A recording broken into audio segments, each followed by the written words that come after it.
Reading with your kids. Hola, ni hao, konnichiwa, assalamu alaikum, shalom, mahaba, moni wanji, namaste, jumbo,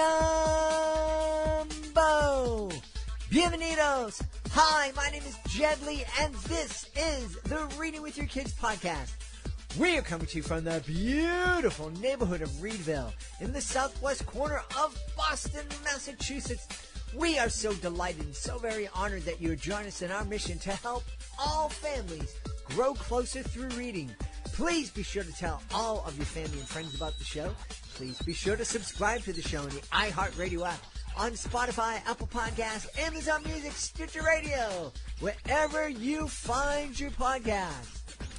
Join us right now from Bozeman and the great state of Montana. Our guest is here today to celebrate his graphic novel. It's called The Gullfather. Please welcome to the show, Jake Wheeler. Hey, Jake, how are you? Hey, doing great. Thanks for having me. I'm excited to have you on. Before we go any further, we should acknowledge that you are the co-author. You wrote this book with your partner, Jeff Cicadas. Am I saying his name right? Yeah, cicadas. A lot of people say cicadas. Cicadas. They come out every 17 years, right? Yeah, I think proximity. Yeah. Hand grenades, horseshoes, and last names like cicadas are all. So tell us about The Gullfather. So The Gullfather is a middle grade graphic novel. It's about a crime family of seagulls.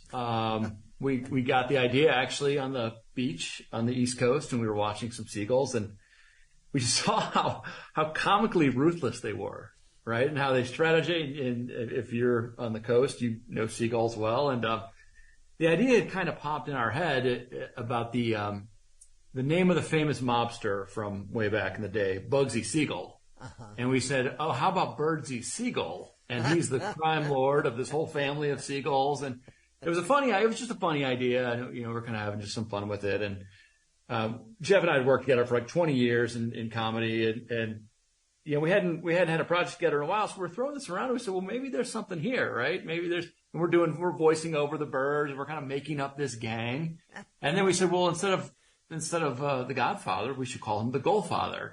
And that's how it was born, and we decided to, you know, just have some fun with it and see where it led, and yeah, it led to a book. Yeah. Well, if anybody out there that is listening, who didn't grow up on the coast, especially the East Coast, I was wondering if you were in New Jersey at the time, but, you know, hasn't had experience with seagulls. They're very pretty, and they fly, and they look so elegant, but they are fairly ruthless and almost vicious at times, especially with each other. Yes, they can be, yeah. And I feel like they get more aggressive by the year sometimes. Yeah. Wow. I love learning how stories are born. And I think and I love it because we do have a lot of aspiring authors out there, and a lot of parents who are raising kids who are aspiring creators. And it's just amazing where story ideas come from. You just have to be open to it. Yeah, it is. I think it was Nabokov maybe who said the secret wings by which these things grow. And I think he was talking about the novel. It's the novel form, but yeah, you kind of don't know if it's a story, right? It's just an inkling, or it's an idea, and then it sort of takes root, and then it expands, and then I think there's a time where you say either this canon should be unpacked, and I want to, and you know, then you start, okay, are there characters? Do the characters have wants and needs? What are their goals? Is it, you know, what's their arc? You get into all that stuff, but yeah, you kind of just start with that nugget of saying, like, this is a journey worth unpacking. And for me, in this particular case, this is funny. I want to see where this goes, because, man, it's nice to do something that's funny. Yeah. You know? Yeah. And I love that play on names, from Bugsy Seagull to Birdsy Seagull. That's very clever. Yeah, you know, it's one of those serendipitous things where it starts happening more and more, and that's when you kind of feel like you have something. One of the hooks we're using pitching the book is it's the Sopranos for 7-year-olds. So, like a little mobster light, or one we just came up with the other day was it's Boardwalk Empire with birds. So, it's just, I think that's when you have something sort of fertile, when it just kind of like, as they say, falls off the bone like that. Yeah. And it's when you're like, okay, this is a fun sandbox. We could unpack this and play here for a while. And yeah. The whole, there are so many great stories about organized crime, and it's interesting how there have been so many stories, fun stories, interesting stories about something so horrible as organized crime, but it's kind of a genre that is appeals to so many people in so many different ages and generations. And I'm imagining that a 7-year-old reading The Gullfather with his mom or dad and just having a lot of fun with it, that could be the first in a lifetime of enjoying this type of content, whether it's in a graphic novel or a book or a movie. Absolutely. And that's one of the reasons. I have nephews and nieces. Jeff has 3 kids, and we're lifelong readers ourselves. We're lifelong writers, and you see that there's beginning to be, less reading and less reading at grade level, and a gender gap with reading. And in some ways, you could maybe argue that reading's always been hard, but now it's harder, right? Because there's screens everywhere, and there's demands on time, and there's a lot of shoulds we find in the reading process, right? You should read this book. You should be learning that. And the adventure of reading, right? The Huckleberry Finn, the stuff with animals that are on adventures, the stuff that just captivates the imagination. Sometimes that's not around so much anymore. So we wanted to really bring that back, write something that we would like to read, the 8-year-old, the 10-year-old within us would want to read.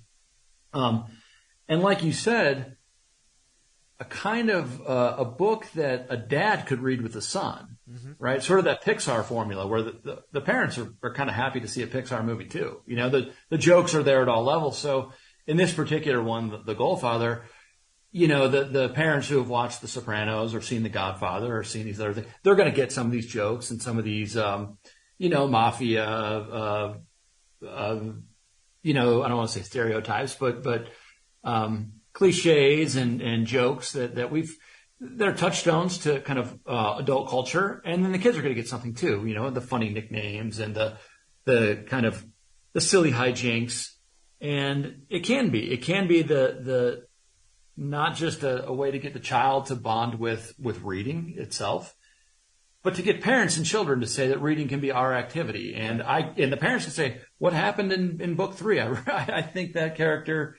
One wing is kind of funny, I'd like to hear more. And then the parents and the kids can discuss. Yeah.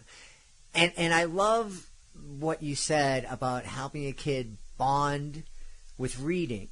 The Reading with Your Kids podcast is all about celebrating that bond that families can develop as they're reading with our kids, starting when they're on our laps, when they're babies, and then hopefully continuing on through middle school and high school and even into adulthood.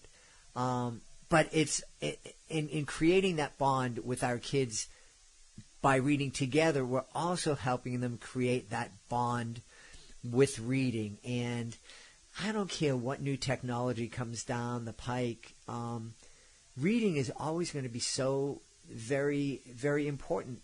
And there's going to be there already is a difference between kids who read and kids who don't read.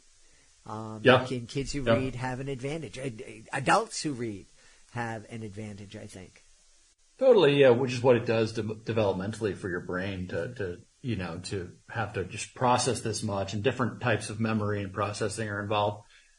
And you realize how instrumental it is for the parent to make a good suggestion, to make a suggestion of a book. At least for me, it was, I remember I would read, when I was young, I probably got introduced to reading by my parents, but then I'd get stuck in a level of reading certain things. And then I remember one time, there'd be a book waiting on my bed, and it was, the myths of ancient Greece. And I didn't know anything about these. And you don't want to try something new, but, a few pages in, I'm kind of hooked. I'm hooked by the characters and their powers. And, and then I was on that bent for a while. And then, some years later, there was a new book waiting on my bed, and it was Hemingway.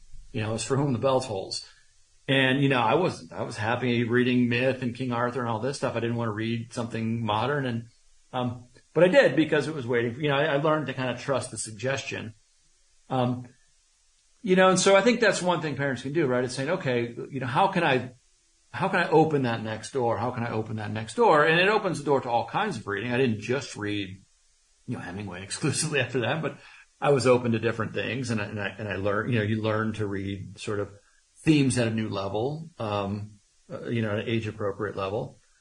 So there's something really important about that interplay. And like you said, is there something sort of timeless about reading? And I think story is powerful, right? Screens are powerful, games are powerful, but just from the standpoint of being a human, story is very powerful.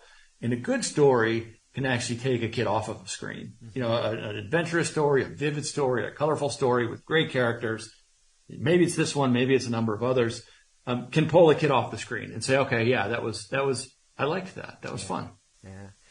Hey, it's interesting. My beautiful wife and I were talking this morning, and I don't know why it occurred to me, but we were talking about the Roadrunner and Coyote cartoons back in the day. And, classics. Yeah, classic. And this cartoon that was all about a coyote, and the whole thing was he was going through all these lengths and all this innovation to kill the Roadrunner.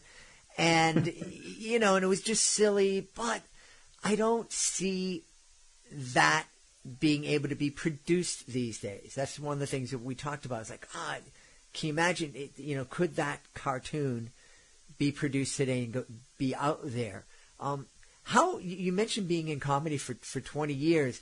How have you seen comedy change, evolve, devolve over your time in it? Yeah, it's changed. It's changed a lot. I think, from around, obviously the 80s, 90s were kind of, there was a golden age of sitcoms in there. Cheers and Cosby Show and Friends and Seinfeld. And there was a really kind of wild period of time, movie-wise, when, from kind of like maybe 2000 to maybe the Great Recession, when the American Pies were out, and then the Farrelly brothers were doing Something About Mary, and maybe this is mid-90s, right? Dumb and Dumber. And, I think, and then comedy was kind of, with South Park got big, and, Family Guy, and a lot of these things were pushing a little more. And I think maybe there was something about, there was the Great Recession, then there was, the Trump era. Was there something about the end of maybe comedy in a certain form of extremity, of extremeness? Mm-hmm. And that maybe you kind of have to reset it a little bit, around, and I think it's still finding its way, right? We're in some, I think maybe some interesting, but kind of turbulent, societal times. And I think the role of comedy is going to kind of find its way. For us in particular, when we were younger, we probably did some more outrageous, comedy. With regards to this, because it's for middle grade, but also because the time is different, you kind of have to think about, and this is something even the guys, the Farrellys and other kind of comedy duos and movies talked about, earning the ability to, pull a caper, pull a hijink, right? Giving someone endearing flaws, giving them a good purpose.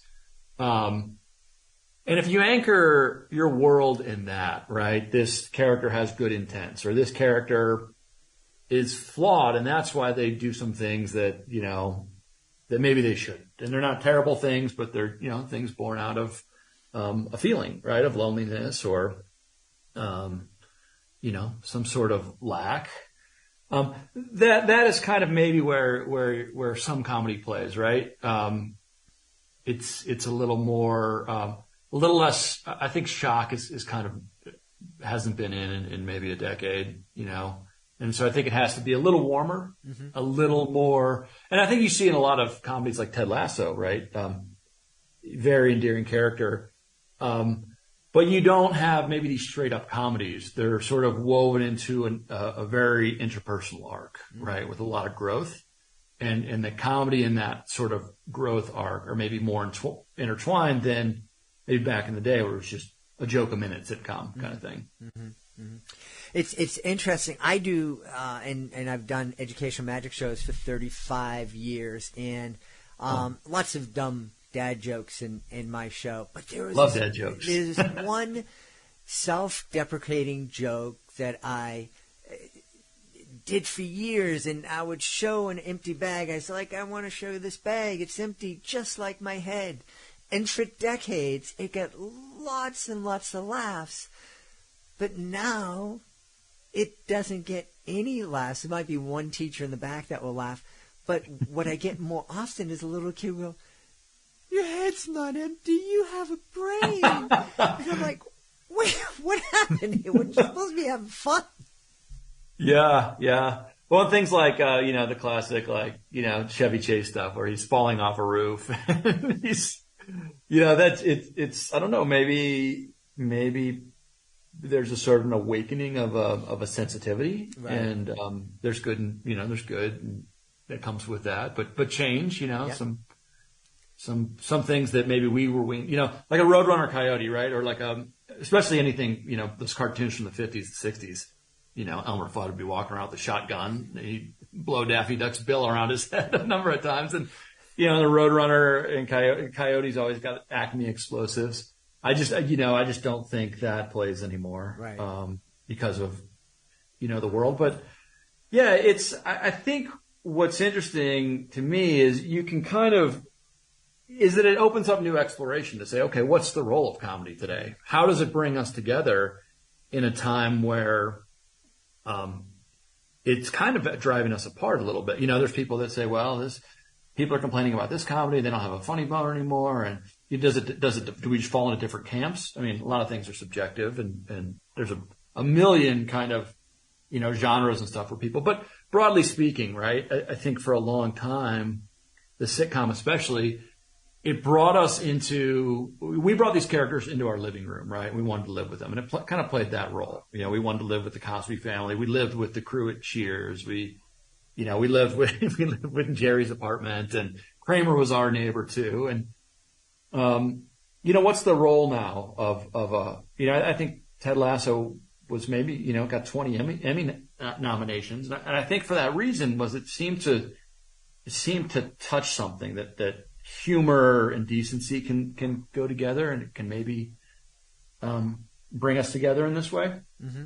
But I think it's an ongoing exploration. That's what makes just any art interesting. Yeah. Funny. Yeah, I hadn't thought of Elmer Fudd. He was never one of my favorites, but no, yeah. Yes, I don't see that happening anymore. How is it?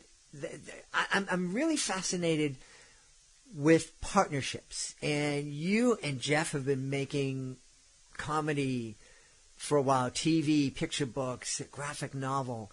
How does that work? I know in the old days on stage there were straight men and funny men, and do you guys have that kind of role, or do you kind of switch back and forth? I'm interested in learning a little bit about your partnership in that process. I'm interested in learning about our partnerships.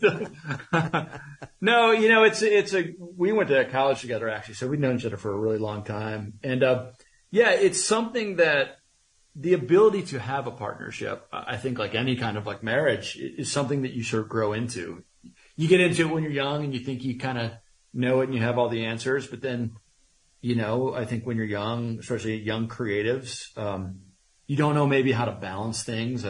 You always want to be the one with the funny joke. You always want to be the one that got the credit. And then as you kind of mature into it, you realize that the partnership's more important than the credit, right? And you wouldn't sacrifice the partnership for the ego. And in terms of roles, yeah, there's certain things I think it can be, because you have the role of like work, right? And then you have all these sub roles like, marketing or administration, or, back in the day when we used to do a lot of shooting and editing, I was the editor and the IT guy. And so everyone kind of has to pick up one of these other hats, but you don't want to, at least for us, the fear was always that the other guy was then doing the fun stuff, the good stuff. Well, you can write jokes and I'm going to defragment this hard drive, and then that can lead to some animosity. And so I think what you have to do is, we all kind of pick up these sub roles and you just learn to trust and learn that,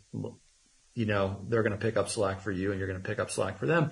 But on the important stuff, we try to keep it, we do all that work together because that's the fun part of the process, right? It's not to get something. If you took that away and said, hey, there are times where it's like, hey, if you can write this chapter and send it to me, I'll punch up the jokes and I'll start on the next chapter. But we've generally had the connection part. We've talked about what's going to happen. We know the arc is funny. We've given each other some jokes to run with. So there's times where you can split it a little bit, but we try not to split the good stuff too much because like that is the sort of raison d'etre, right? The reason you write with a partner sometimes is to actually write with a partner. Yeah. Because it's in life, it's one of the, as you get older, you say, oh yeah, these are the enjoyable things. Yeah. It's not the print and the publishing. You hope the print and the publishing earns you more time to do this. Right. So more time to do this. Are we looking to do Gullfather 2 and 3? Hopefully Gullfather 3, if there is one, is better than Godfather 3. But I mean, is this going to be a series? Yeah, I think that's how we kind of came up in sort of writing and character development as we, maybe again, going back to those 80s sitcoms, that's just how I always saw the world, right? Is people you want to live with, characters you want to live with. And it was probably true in movies too, I think the sequel didn't really become a thing until, we were sort of young, but whether it was Star Wars or Indiana Jones, you wanted to see these people again and again. And so that's kind of how we crafted this, and we crafted a lot of our books is, we want it to be a series. We'd like it to go from print to, other formats as well. Try to, get it back to, half-hour comedy pitch probably, maybe, something along those lines. That's fun because, and as you start to write these characters, you just like them, you want to spend more time with them. And so you want them to live, you want them to do more silly things. And yeah, hopefully there's a whole bunch of these. Yeah. Well, I know people are hoping that you're going to tell them where they can go to find out more about the Gullfather and find out more about you. Absolutely. We have thegullfather.com, which is our main website, which, kind of has an intro to the characters, and it has our pre-order links on Amazon. You can also go to Amazon and pre-order right now, the Gullfather, Birdsy Seagull. The publishing date is June 6th, but it's available for pre-order now. And we have an Instagram at the Gullfather. And we're going to, post some of the character intros and post some of our fans with the books and whatever else fun that we kind of, cook up with our crew. That sounds great. Well, I know people are going to love it. We want to encourage everybody to check out the Gullfather. You're mentioning pre-ordering. I know that we love to encourage our listeners to support their local indie bookshops. I'm sure they can go there and ask very politely to maybe put an order in and have one available when it comes in. That would be wonderful. Yeah. We've had a great time speaking to the co-author of The Gullfather. Our guest has been Jake Wheeler. Jake, thanks so much for being with us. Chad, thanks for having me. It's been a blast. We hope you've enjoyed this episode of the Reading with Your Kids podcast. And we hope that you'll join us for the next exciting episode of the show. To make sure you don't miss a moment of the show, please be sure to subscribe to the show on the iHeartRadio app, on Spotify, Apple Podcasts, Amazon Music, Stitcher Radio, wherever you get your podcasts. Big thanks going out to my team, Fatima Khan, Rory Grady, Jordan Saley, Will Cheever, Cassandra Masonet, Stephanie Davila. I want to thank my beautiful wife for all the support she gives me. Most of all, we all want to thank you. Thank you so much for taking the time to join us today, and as always, thank you so very much for taking the time to make the world a better place by reading with your kids. I'll be looking for you in the next edition of the Reading with Your Kids podcast.